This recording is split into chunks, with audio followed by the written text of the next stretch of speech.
ساتھ جیسا کرو گے ویسا ہی بھرو گے۔ ایسا نہیں ہے کہ آپ کسی کے لیے گڑھا کھود رہے ہیں، آپ سوچ رہے ہیں کہ وہ گڑھے میں گر جائے گا۔ نہیں بھائی، آپ خود ہی گڑھے میں گرو گے۔ کسی کے ساتھ دھوکہ نہیں کرنا چاہیے، کیونکہ شیخ سعدی فرماتے ہیں میں نے وہ انسان کبھی دیکھا ہی نہیں ہے جو کسی کے ساتھ دھوکہ کرے، کسی کے ساتھ دغا کرے اور اس کے ساتھ دھوکہ نہ ہو، اس کے ساتھ برا نہ ہو۔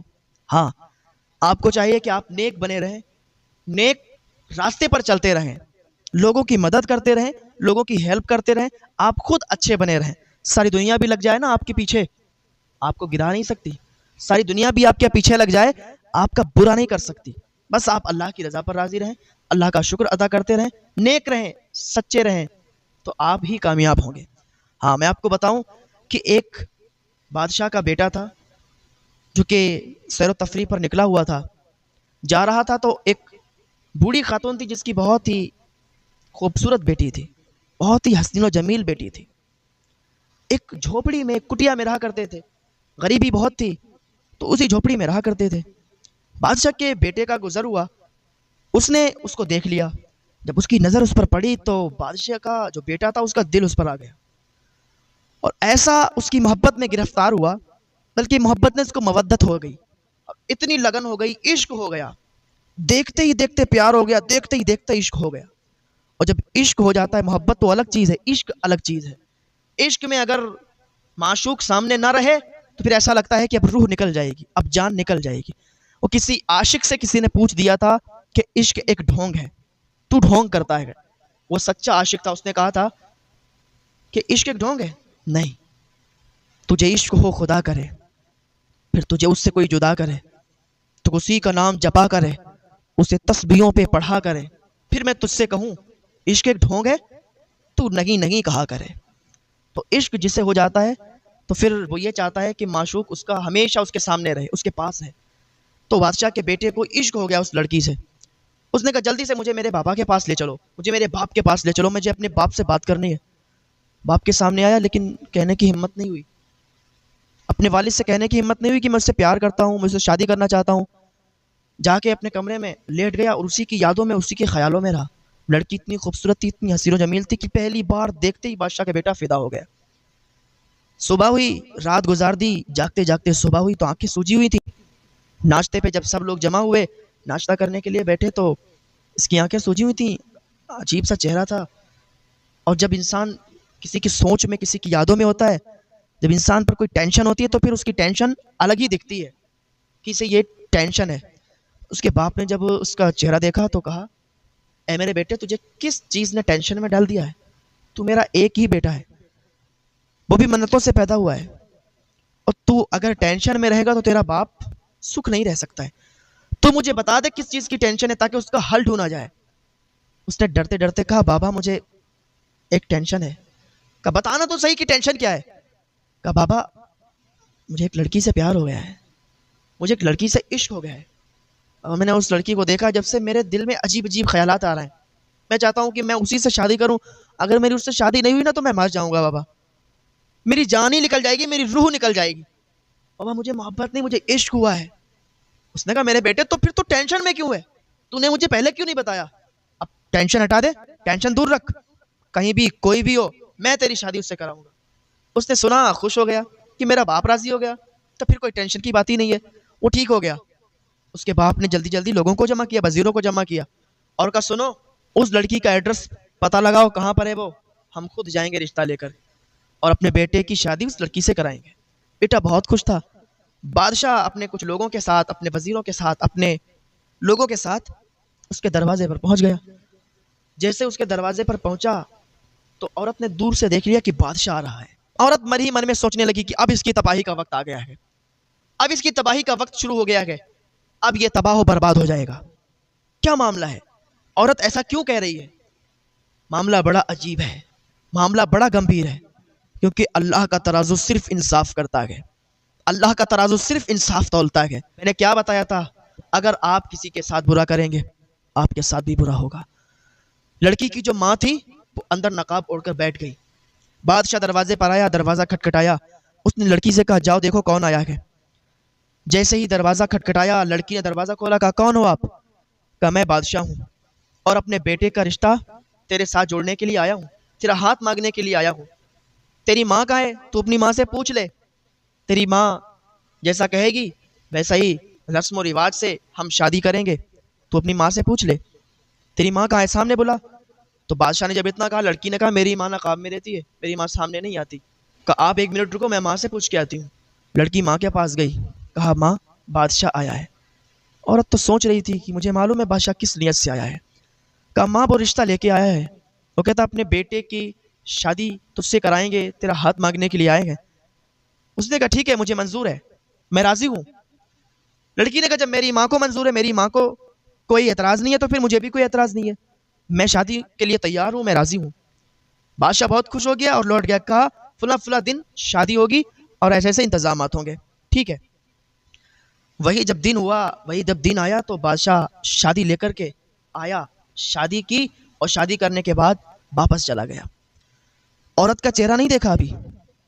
محل میں سارے لوگ جمع تھے، فنکشن کا ماحول تھا، شادی کا ماحول تھا، سارے لوگ جمع تھے۔ اسی دوران بادشاہ کا ایک دوست تھا جو کہ بہت عزیز اور بہت خاص دوست تھا۔ بادشاہ کے دوست نے کہا کہ اتنی حسین و جمیل لڑکی تو میں نے آج تک کہیں نہیں دیکھی، جتنی حسین و جمیل تیری بہو ہے، تیری بیٹے کی بیوی ہے، اتنی حسین و جمیل، ارے اس کے ماں باپ پھر کتنے حسین و جمیل ہوں گے، کہ جس کا بچہ ایسا ہے اس کے ماں باپ کتنے حسین و جمیل ہوں گے، کتنے خوبصورت ہوں گے، بلاؤ نا ان کے ماں باپ کو، ذرا ان کا بھی چہرہ دیکھیں، وہ کتنے حسین و جمیل ہیں، وہ کتنے خوبصورت ہیں۔ تو بادشاہ نے کہا اس کا باپ شاید زندہ نہیں ہے، کیونکہ اس کی ماں ہی سے ملاقات ہوئی ہے، اور ابھی تک رشتہ طے ہوا، شادی ہوئی تو اس کی ماں سے ہی ملاقات ہوئی ہے، اس کا باپ شاید زندہ نہیں ہے۔ کہا اس کی ماں کو لایا جائے۔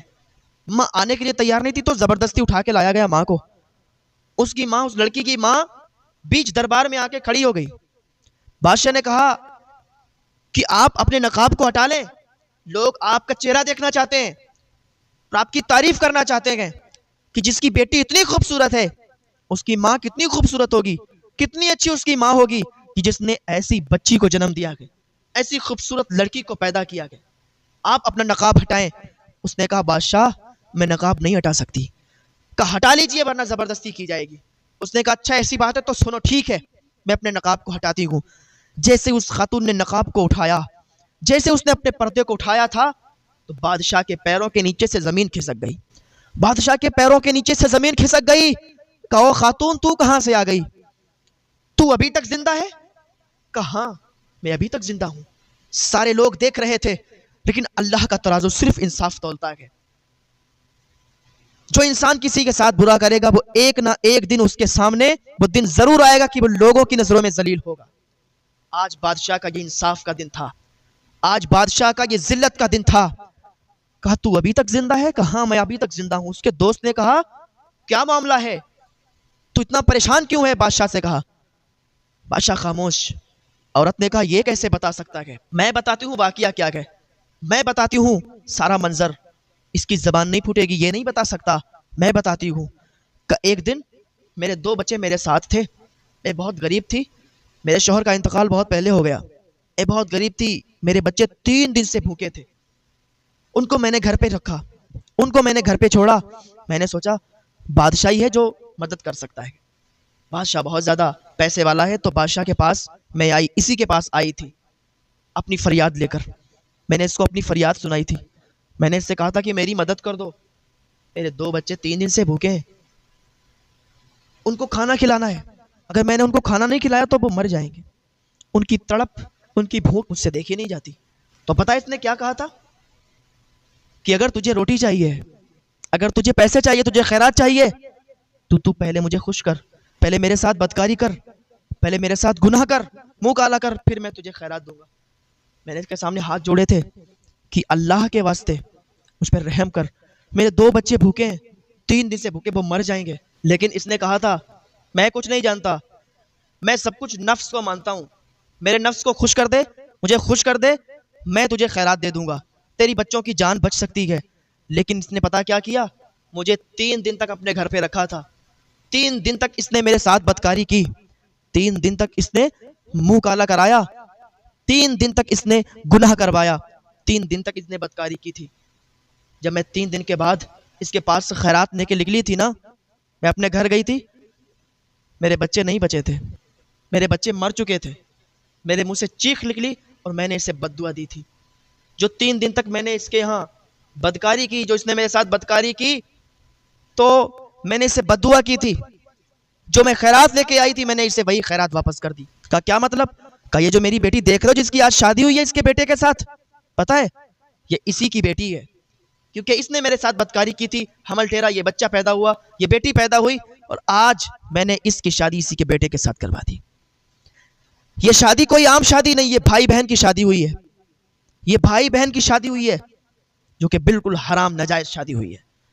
بادشاہ نے اپنا سر پکڑا، گر گیا زمین میں، یا اللہ یہ کیا ہو گیا ہے؟ بادشاہ ایسا ذلیل ہوا لوگوں کے سامنے کہ لوگ اس پر تھوک رہے تھے کہ تو نے یہ کیا جرم کیا، یہ کیا کیا تو نے؟ ایک تو اس بے کس بے سہارا کے ساتھ تو نے اتنی زیادتی کی، تو نے ایسا جرم کیا کہ جو معافی کے قابل نہیں ہے، اور پھر آج تو نے اپنی ہی بیٹے کی اپنی بیٹی کے ساتھ شادی کرا دی۔ سب سے پہلے ان کی شادی الگ کی گئی، ان کو شادی کو رد کرایا گیا، طلاق دلوائی گئی، اور پھر بادشاہ کو قاضی کی عدالت میں پیش کیا گیا۔ قاضی نے اس کے دونوں ہاتھ کاٹ دیے، دونوں پیر کاٹ دیے۔ تو جو برا کرے گا اس کے ساتھ برا ہی ہوگا۔ ایسا مت سوچو کہ آج تم برا کر رہے ہو تو تم بچ جاؤ گے، ایک دن وہ بھی آنے والا ہے آپ کے ساتھ بھی برا ہوگا، اور یہ کرتوت جو تمہارے ہیں یہ سامنے نکل نکل کر آئیں گے۔